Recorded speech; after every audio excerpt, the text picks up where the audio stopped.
The morning at Glacier Ridge Sanctuary begins like any other. Mist draped over the evergreens, the air filled with the sharp scent of pine. Caretakers move through their routines with quiet efficiency, unaware that history is about to unfold before their eyes. But Marcus Bennett, a man who has spent more than 2 decades working with wildlife, feels a strange unease as he steps out of his truck. Something is different today. The early call he received from the research team still echoes in his mind. Unusual activity at the northern perimeter. Sarah Chun, the sanctuary's lead wildlife observer, meets him halfway across the gravel path. Normally calm, her voice trembles with excitement as she whispers, "You need to see this." She doesn't wait for Marcus's reply. She turns and leads him briskly toward the observation room. Inside, the monitors flicker with grainy footage, and Marcus leans closer, his heart skipping a beat. A massive brown bear has been pacing the same section of fence for 3 days straight, not acting aggressive, not behaving like any wild bear should. Instead, the animal moves with a strange purpose, pausing now and then as if searching for something or someone. Marcus's eyes narrow as the footage zooms in. At first, it's just another bear, thick fur, powerful muscles, every bit the predator of the wild. But then he notices it. A faint scar, shaped almost like a crescent, etched across its left ear. His breath catches. That scar isn't random. It's a mark he knows better than his own reflection. In an instant, memories flood back. He sees a fragile cub, barely clinging to life, rescued from the brutal aftermath of illegal hunting. He remembers long nights spent at her side, coaxing her to eat, whispering reassurances through the bars of her enclosure. He recalls the small, rumbling sound she made, a sound unlike any growl or whimper, her unique way of greeting him. And he remembers the day they were forced to release her back into the wild, years before she was truly ready. The world had told him that bears forget, that once they return to the wilderness, their instincts wipe away every trace of human connection. But watching the footage, Marcus feels his certainty crumbling. The bear on the screen doesn't just resemble the cub he once knew. It moves like her, reacts like her, even pauses in the same deliberate way she used to before training sessions. Marcus grips the table, his knuckles white. If this really is Luna, the bear he raised and released 8 years ago, then everything he thought he understood about wild animal behavior is about to be rewritten. And somewhere deep inside, a quiet hope flickers that she remembers him too. The sanctuary hums with controlled chaos as the news spreads. There's a bear outside that might not be just any bear. Researchers scramble to set up additional cameras, their voices tight with disbelief. Volunteers whisper rumors in hushed tones, some skeptical, others convinced they're witnessing something unprecedented. Yet amid the flurry, Marcus stands perfectly still, his eyes fixed on the monitors. The footage now shows the bear approaching the perimeter more boldly, her massive form cutting through the morning fog. She pauses at intervals, sniffing the air with deliberate intent. Every detail of her movement stirs Marcus's memory. She avoids thick brush, preferring open ground where visibility is high. That was his technique, his training. During rehabilitation, he taught Luna to patrol in this way, to recognize danger and to move cautiously but with confidence. No wild bear should still carry such habits after nearly a decade in the wilderness. Sarah's voice cracks over the radio. Subject, at 250 yards. She's looking right at the cameras. The team falls into silence, their pens frozen mid-note, their recordings momentarily forgotten. For the first time, they sense that this encounter may not be a coincidence. It may be intentional. Marcus feels his chest tighten. 8 years ago, he had believed his final farewell was permanent. He had released Luna with tears hidden behind sunglasses, convinced she would never remember the man who sat with her during countless sleepless nights. But now, with every passing second, the weight of possibility grows heavier. He forces himself back into the present. Prepare full documentation, he orders calmly, though his hands tremble. No interventions unless I give a signal. From the observation tower, The sanctuary staff track the bear's progress. Birds scatter from the treetops, small animals vanish into burrows, the forest itself holding its breath. At precisely 7:15 a.m., the exact time Marcus used to begin Luna's training sessions, the bear halts near the fence line. The coincidence is enough to send a shiver racing down his spine. "She's testing the air," Sarah whispers into her headset. Not aggressive, not forging, just waiting. Through his binoculars, Marcus studies her face. The scar is unmistakable now, etched like a signature from the past. His throat constricts, memories threatening to drown him. He sees the cub who once lifted her paw in the air to signal she was ready. The young bear who invented her own way of saying, "I'm listening." Protocol demands they scare the animal away. Sirens, warning shots, deterrents, all standard. But Marcus raises his hand, signaling restraint. "No alarms," he says firmly. "Not yet." Every eye turns to him, the staff torn between fear and awe. Approaching a wild bear is unthinkable, a risk no professional should take. Yet they see the conviction in his face, the mix of fear, longing, and determination. For Marcus, this isn't just a bear at the fence. This could be the living echo of years of dedication, sacrifice, and love. The sanctuary falls into near silence. Even the animals inside their enclosures grow strangely quiet, as if they too sense the gravity of the moment. Luna lowers her massive body onto her haunches, sitting calmly in the clearing. The posture is familiar, so achingly familiar that Marcus's eyes sting. She isn't just resting, she's waiting, exactly as she once did during training. Sarah's whisper crackles through the radio. "Marcus, she knows you're here." He doesn't answer. His mind is already made up. With a deep breath, Marcus steps away from the safety of the observation post. Gravel crunches beneath his boots as he makes his way down the path toward the perimeter.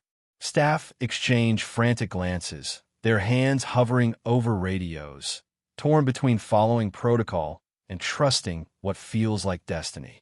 At 50 yards, Marcus stops. The bear remains motionless, her eyes locked on his every move. The sanctuary staff barely breathe, their cameras capturing each second that passes like the ticking of a clock. And then it happens. The bear rises slowly, her immense frame casting a shadow across the clearing. She tilts her head, ears pricking forward, as if recognizing an old song played after years of silence. The air thickens with anticipation. Marcus feels the years between them collapse, replaced by the impossible thought that maybe, just maybe, Luna has not forgotten him after all. Every second feels like an eternity as Marcus stands at the edge of the fence, his heart hammering against his ribs. The bear, this towering force of wilderness, has risen to her full height, shoulders broad, fur glistening in the morning light. Any other person would see danger, raw and untamed. But Marcus sees something else, something that makes his knees weaken. She isn't posturing to threaten. She's signaling. That low, rumbling sound escapes her chest. Not a growl, not the guttural warning of a wild predator, but the very same sound Luna made when she was a cub greeting him at dawn. It vibrates through the clearing, washing over the sanctuary like a ghost from the past. Marcus grips the fence tighter, his throat constricting with emotion.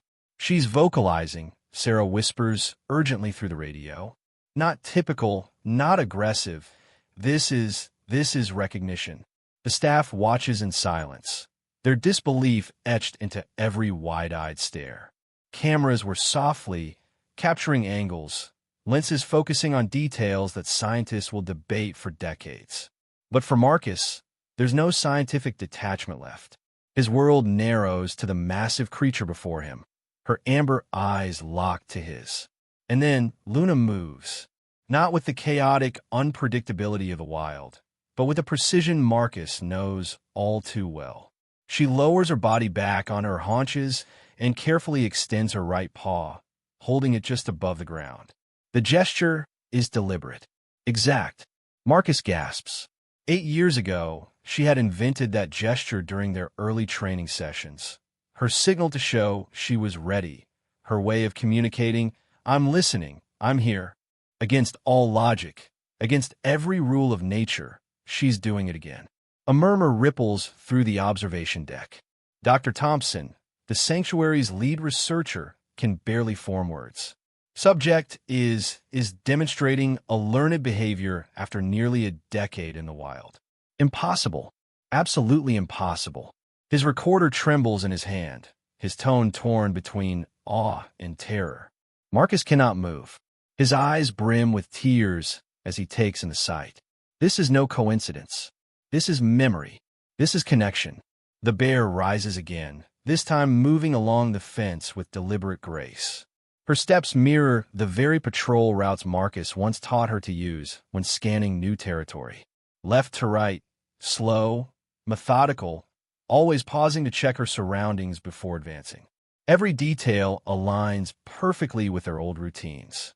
She's performing training drills, Sarah whispers, her voice breaking.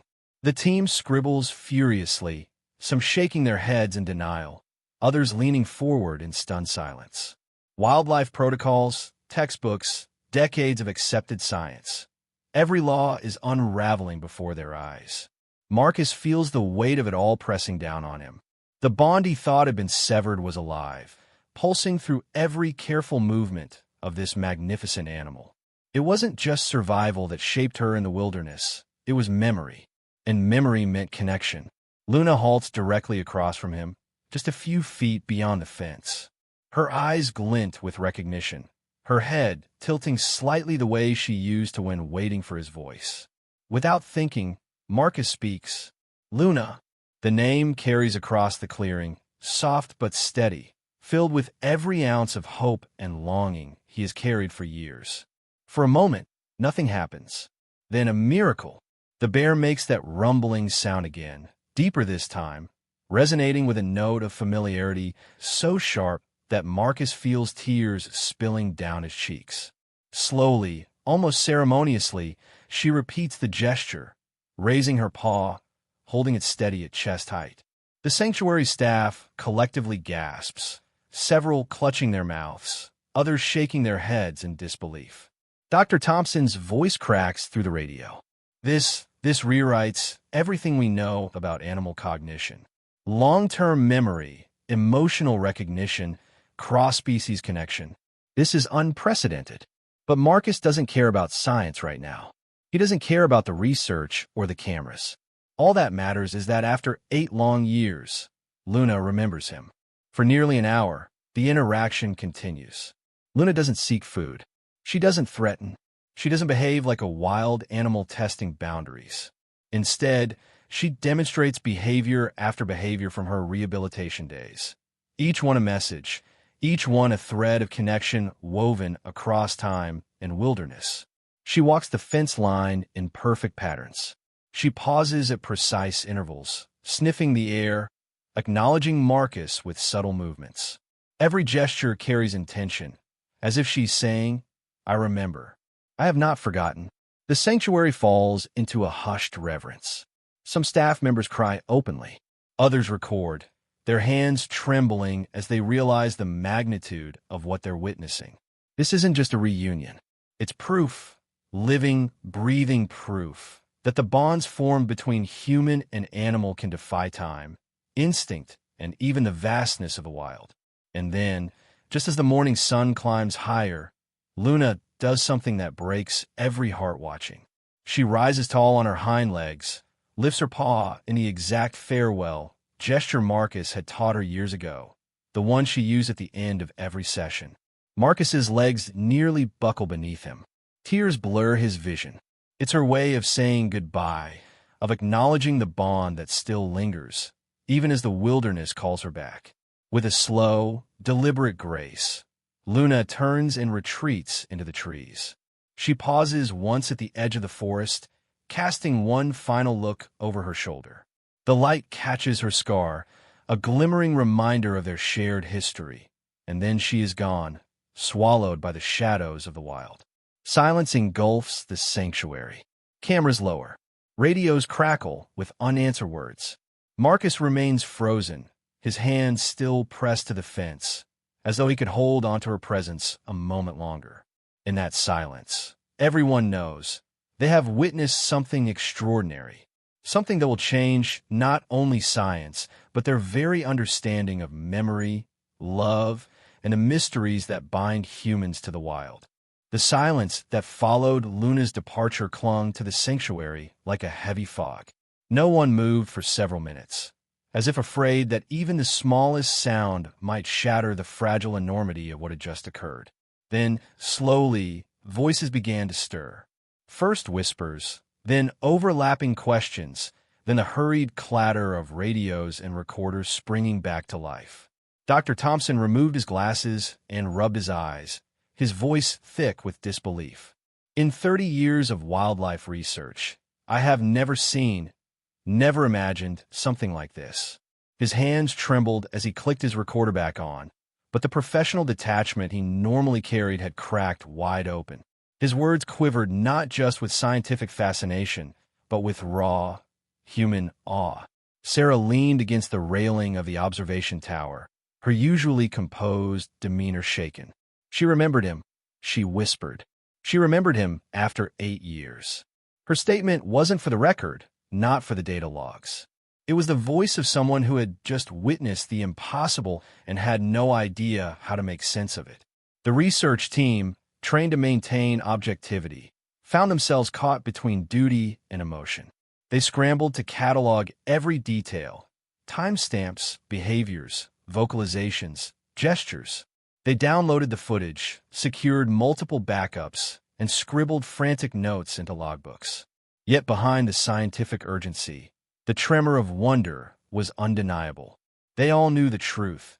No data point, no chart, no analysis could ever fully capture what had just transpired. And Marcus? He remained by the fence long after Luna disappeared into the trees. His hands still rested on the cool metal, his eyes fixed on the forest edge as though sheer willpower could bring her back. Inside his chest, a storm of emotions battled for dominance. Relief, disbelief, joy, sorrow. Most of all, a profound gratitude. Against every expectation, against every rule of nature, Luna had remembered him. By noon, the sanctuary had transformed into a hive of activity. Wildlife officials from the state called for immediate reports. The footage was transferred to secure servers and encrypted for safekeeping. Word traveled quickly, and within days, Glacier Ridge Sanctuary was flooded with requests. Researchers eager to review the evidence, journalists demanding interviews, documentary crews begging for access. The story spread like wildfire. Headlines blazed across social media and newspapers. Miracle Bear remembers caretaker after 8 years in the wild. Science shaken by extraordinary reunion, a connection that defies instinct. For once, conservation news competed with celebrity scandals and political drama, captivating the world's imagination. Marcus found himself at the eye of the storm. Reporters hounded him for details. Conservation groups praised his dedication, and universities sent formal invitations for him to speak. Yet through it all, Marcus felt strangely detached. While the world buzzed about Luna, he held on to the intimate truth of their encounter. The way she had lifted her paw, the sound of her rumble, the look in her eyes. To Marcus, these were not just data points. They were living proof of a bond that science could measure, but never truly explain. In the days that followed, Luna returned. Not with the dramatic flair of that first reunion, but in quieter, more subtle ways. At dawn, staff spotted her lingering at the tree line, watching silently before retreating. Some mornings, Marcus would arrive before sunrise, standing alone at the fence, and there she would be, distant yet present, acknowledging him with a tilt of her head or a measured step closer. Dr. Thompson documented these visits with painstaking detail. We're observing not only recognition, he explained during a staff meeting, but complex decision-making. Luna is balancing her wild instincts with her remembered connection to Marcus. She approaches, but never too close. She engages, but never lingers beyond what feels safe. It's as if she understands the boundary between her world and ours. Sarah added softly, "It's more than memory. It's trust." The implications rippled through the scientific community. Research papers began drafting bold new theories that certain animals might retain long-term memory of specific humans, that emotional bonds could influence survival behaviors, that rehabilitation wasn't just about survival skills, but about relationships. Conferences buzzed with debate. Some scholars hailed the footage as groundbreaking. Others dismissed it as coincidence, arguing that Marcus was projecting human emotion onto instinctive animal behavior. But those who had been there that morning, those who had heard the rumble, seen the paw raise, felt the silence break like a dam, they knew. No theory could strip away the truth of what they had witnessed with their own eyes. For Marcus, life shifted in quiet, profound ways. Each morning, he still walked the sanctuary grounds, still cared for injured and orphaned animals, still dedicated himself to their recovery. But now, every action carried a deeper weight. With each cub he bottle-fed, each wounded creature he soothed, he wondered, what if this bond, too, could last? What if memory reaches farther than we believe? Some evenings, when the sanctuary was still, Marcus would sit by the fence where Luna had stood. He didn't call her name, didn't break the wild silence with his voice. He simply sat, letting the sounds of the forest wash over him. And every so often, in the shifting shadows, he thought he glimpsed her form moving among the trees, silent, powerful, free. Whether it was truly Luna or simply another bear, Marcus didn't mind. What mattered was the reminder she had given him, that connections could endure, that memory could outlast separation, that even across the divide of species and wilderness, bonds could survive. As weeks turned to months, Luna's visits grew less frequent, but no less meaningful. Trail cameras deep in the wilderness eventually captured her, with 2 cubs at her side, strong and healthy. The footage confirmed what Marcus had dared to hope. She had thrived in the wild, carried the skills he had taught her, and now passed them on to her offspring. In a way, her legacy was twofold, written in the strength of her cubs and in the story of her return. The scientific community dissected every second of her behavior, every frame of footage, every angle of possibility.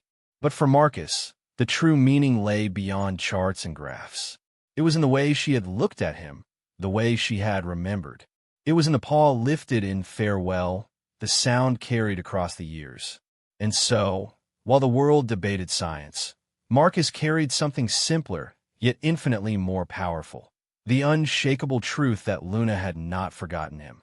The sanctuary eventually returned to its rhythm, but the air around Glacier Ridge felt forever changed. Visitors walked the trails with reverence, staff approached their work with deeper compassion, and researchers lingered longer at the observation towers, hoping for a glimpse of something extraordinary. Luna had become more than a bear. She had become a symbol, a reminder that the wild is not as distant from us as we think, and that memory and love are forces stronger than instinct. Months later, the world still spoke of Luna. Her story had crossed borders, translated into countless languages, debated in classrooms, and celebrated in documentaries. Scientists argued over data, skeptics clung to logic, but ordinary people saw something deeper: hope. In a time when headlines were often filled with conflict and despair, Luna's reunion with Marcus reminded millions that miracles could still walk among us, on 4 paws, through forests, carrying scars that told stories of survival.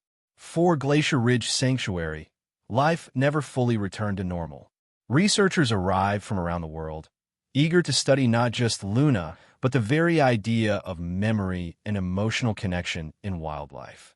New protocols were drafted, rehabilitation practices reconsidered. A once modest facility found itself at the center of a global conversation. Yet for Marcus, the sanctuary was still the same place it had always been, a refuge. Every morning, he drove the same gravel road, opened the same creaking gates, and listened to the same chorus of animals stirring at dawn. The difference was in his heart. Sometimes he still felt her presence, a rustle in the trees, a fleeting shadow at the edge of the clearing. Maybe it was Luna, maybe it wasn't. Either way, Marcus would smile, knowing that a part of her lived on in every bear he cared for, in every orphan cub that would one day find freedom. She had taught him, and the world, that connections run deeper than instinct, that memory outlasts distance, and that love leaves its mark even in the wild. The footage of Luna's farewell paw raise became iconic. Shared across social media, played on news broadcasts, replayed in classrooms, it carried a message that reached far beyond wildlife conservation. It whispered that relationships between human and animal, between one soul and another, were stronger than time, stronger than separation, stronger than doubt. And for those who had been there that morning, no explanation was ever enough. They had stood in silence as a bear, wild and free, lifted her paw not in threat, not in habit, but in recognition. They had seen a bond that no textbook could define, no theory could contain. They had seen memory take shape, love made visible. As seasons passed, Luna's visits grew rarer. The trail cameras confirmed she was thriving deep in the wilderness with her cubs, passing on both her instincts and the lessons she had once learned in the sanctuary. And though Marcus longed for another reunion, he knew her distance was a gift. She was wild. She was free. She was everything he had hoped she would become. On quiet mornings, when the mist curled low and the first light touched the mountains, Marcus sometimes whispered her name into the forest. Not as a call, but as a thank you.